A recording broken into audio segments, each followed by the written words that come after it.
Showroom हो या सब्जी का ठेला, हर जगह आप उसे देख सकते हैं। यूपीआई के साथ ही अब देश के जन सामान्य के हाथों में रुपे कार्ड की ताकत भी है। एक समय था जब क्रेडिट या डेबिट कार्ड एक एलिट व्यवस्था मानी जाती है, बड़े समाज के रईसों की व्यवस्था मानी जाती थी। कार्ड भी विदेशी होते थे, उन्हें इस्तेमाल करने वाले भी बहुत गिने चुने लोग होते थे और उनका इस्तेमाल भी वैसी ही चुनिंदा जगहों पर ही होता था। लेकिन आज भारत में 70 करोड़ से ज्यादा रुपे कार्ड सामान्य मानवी के पास है। आज भारत का स्वदेशी रुपे कार्ड दुनिया भर में स्वीकार किया जा रहा है। टेक्नोलॉजी और इकोनॉमी का ये जोड़ एक और गरीब की गरिमा और मध्यम वर्ग को बहुत बड़ी ताकत दे रहा है, तो साथ ही देश के डिजिटल डिवाइड को उसे भी खत्म कर रहा है। साथियों, जैम यानी जनधन, आधार और मोबाइल की त्रिशक्ति ने मिलकर एक बड़ी बीमारी का इलाज भी किया है। ये बीमारी है भ्रष्टाचार की बीमारी है। पैसे ऊपर से चलते थे, लेकिन गरीब तक पहुंचते पहुंचते गायब हो जाते थे। लेकिन अब डायरेक्ट बेनिफिट ट्रांसफर यानी डीबीटी के जरिए पैसा जिसके नाम से निकलता है उसके खाते में पहुंचता है, उसी समय पहुंचता है। अलग अलग योजनाओं में अब तक डीबीटी के जरिए 25 लाख करोड़ रुपए से ज्यादा की राशि ट्रांसफर की जा चुकी है। और कल देश के करोड़ों किसानों को वैसे ही 2000 रुपया वाली किस्त भेजने वाला हूं। भाइयों और बहनों, भारत की इस डीबीटी और डिजिटल ताकत को आज पूरी दुनिया सराह रही है। हमें इसे आज एक ग्लोबल मॉडल के रूप में देखा जा रहा है। वर्ल्ड बैंक तो अब यहां तक कह रहा है कि भारत डिजिटाइजेशन के जरिए सामाजिक सुरक्षा निश्चित करने के मामले में लीडर बन चुका है। टेक्नोलॉजी वर्ल्ड के सफलतम लोग भी, टेक्नोलॉजी की दुनिया के जो महारथी हैं, वे लोग भी भारत की इस व्यवस्था की भरपूर सराहना कर रहे हैं। उसकी सफलता से वे स्वयं भी अचंभित है। भाइयों और बहनों, आप कल्पना करिए, जब डिजिटल भागीदारी और आर्थिक भागीदारी की इतनी ताकत है, तो दोनों की 100% क्षमता के इस्तेमाल से हम अपने देश को किस ऊंचाई तक ले जा सकते हैं।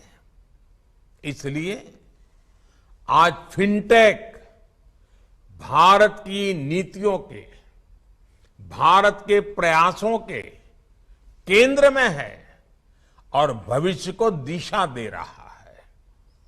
डिजिटल बैंकिंग यूनिट्स फिनटेक के इस सामर्थ्य को नया विस्तार देगी। जनधन खातों ने अगर देश में फाइनेंशियल इंक्लूजन की नींव रखी थी, तो फिनटेक फाइनेंशियल रिवॉल्यूशन का आधार तैयार करेंगे। साथियों, अभी हाल ही में भारत सरकार ने ब्लॉकचेन टेक्नोलॉजी पर आधारित डिजिटल करेंसी शुरू करने की घोषणा भी की है। आने वाले समय में डिजिटल करेंसी हो या आज के समय में डिजिटल ट्रांजैक्शंस, अर्थव्यवस्था के अलावा भी इनसे कई अहम पहलू जुड़े हैं। उदाहरण के तौर पर करेंसी छापने में जो खर्च आता है, देश का वो पैसा बचता है। करेंसी के लिए पेपर और इंक हमें विदेशों से मंगाते हैं। डिजिटल इकोनॉमी के जरिए हम इससे भी बच रहे हैं। ये एक अलग तरह से आत्मनिर्भर भारत में भारत की बैंकिंग सेक्टर का, हमारे आरबीआई का बहुत बड़ा योगदान मैं मानता हूं। साथ ही कागज की खपत कम होने से पर्यावरण को भी एक बड़ा लाभ होगा। साथियों, बैंकिंग आज वित्तीय लेन देन से कहीं आगे बढ़कर गुड गवर्नेंस और बेटर सर्विस डिलीवरी का भी एक माध्यम बन चुकी है। आज इस व्यवस्था ने प्राइवेट सेक्टर और लघु उद्योगों के लिए भी ग्रोथ की असीम संभावनाओं को जन्म दिया है।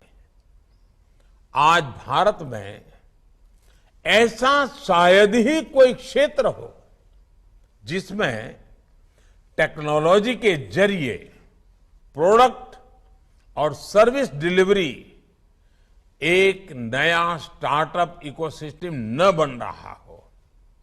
आप देखिए, आज आपको बंगाल से अगर शहद चाहिए हो या असम से आपको बैम्बू प्रोडक्ट की जरूरत हो, अगर आपको केरल से हर्ब चाहिए हो या लोकल रेस्टोरेंट से कोई पसंदीदा चीज खाने के लिए मंगवानी हो, या फिर आपको कानून से जुड़ी सलाह की जरूरत हो, हेल्थ के लिए कोई सलाह की जरूरत है, या गांव में बैठे किसी युवा को शहर के किसी टीचर से क्लास लेनी हो, डिजिटल इंडिया ने वो सब मुमकिन कर दिया है जिसकी हम कुछ साल पहले कल्पना भी नहीं कर सकते थे। साथियों, डिजिटल इकोनॉमी आज हमारी इकोनॉमी भी और हमारे स्टार्टअप वर्ल्ड की भी मेक इन इंडिया और आत्मनिर्भर भारत की बहुत बड़ी ताकत है। आज हमारे छोटे उद्योग, हमारी एमएसएमईज जेम जैसी व्यवस्था के जरिए सरकारी टेंडरों से भी भागीदारी कर रहे हैं। उन्हें व्यापार के नए अवसर मिल रहे हैं। जेम पर अब तक 2.5 लाख करोड़ रुपए के ऑर्डर दिए जा चुके हैं। आप आकलन कर सकते हैं, इससे देश की लोकल इकोनॉमी को वोकल फॉर लोकल के मिशन को कितना बड़ा लाभ हुआ होगा। डिजिटल बैंकिंग यूनिट्स के जरिए इस दिशा में अब कई और नए अवसर पैदा होंगे। हमें इस दिशा में इनोवेशन करने होंगे। नई सोच के साथ नए अवसरों का स्वागत करना होगा। साथियों, किसी भी देश की अर्थव्यवस्था उतनी ही प्रगतिशील होती है जितना वहां का बैंकिंग सिस्टम मजबूत होता है। आज भारत की इकोनॉमी एक निरंतरता के साथ आगे बढ़ रही है।